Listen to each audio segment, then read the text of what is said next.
এই মুহূর্তের সবথেকে বড় খবর, ডোমকলে বিদ্যালয় চলাকালীন বিদ্যালয় চত্বরে বজ্রপাত, আর তাতেই আহত 20 জনেরও বেশি পড়ুয়া। ঘটনা ঘটেছে মুর্শিদাবাদ জেলার ডোমকল থানা এলাকায়। জানা গিয়েছে, ডোমকল থানা এলাকায় বৃহস্পতিবার দিন দুপুর নাগাদ ডোমকল থানার ভগীরথপুর হাই স্কুলে বজ্রপাত হয়, আর সেই ঘটনায় 20 জনেরও বেশি পড়ুয়া গুরুতরভাবে আহত হয়েছে। ঘটনার পর ঘটনাস্থল থেকে সকলকে উদ্ধার করে নিয়ে আসা হয় ডোমকল মহকুমা হাসপাতালে। ডোমকল সুপার স্পেশালিটি হাসপাতালে নিয়ে আসার পর তারা সেখানে চিকিৎসাধীন। জানা গিয়েছে, বৃহস্পতিবার দুপুর থেকে শুরু করেই চলছিল টানা বৃষ্টি, আর কয়েক ঘন্টার বৃষ্টি হওয়ার কারণেই বিদ্যালয়ের নিজ নিজ ক্লাসেই অর্থাৎ শ্রেণীকক্ষেই বসেছিল সকলে। এমতো অবস্থায় হঠাৎ আকাশ ভেঙে পড়ে বিদ্যালয় প্রাঙ্গণে থাকা একটি গাছে।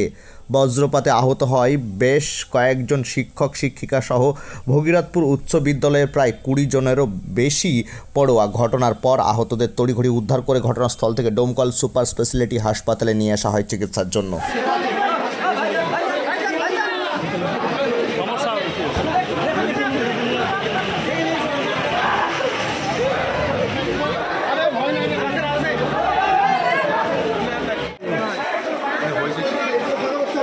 तीन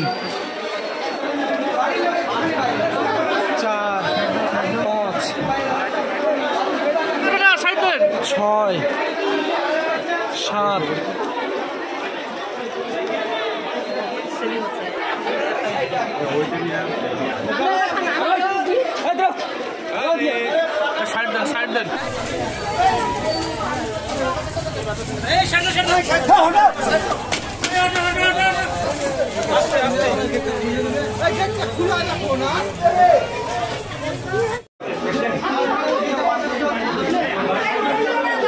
মুর্শিদাবাদ থেকে ক্যামেরায় রুবেল শেখের সাথে রফিকুল ইসলামের রিপোর্ট।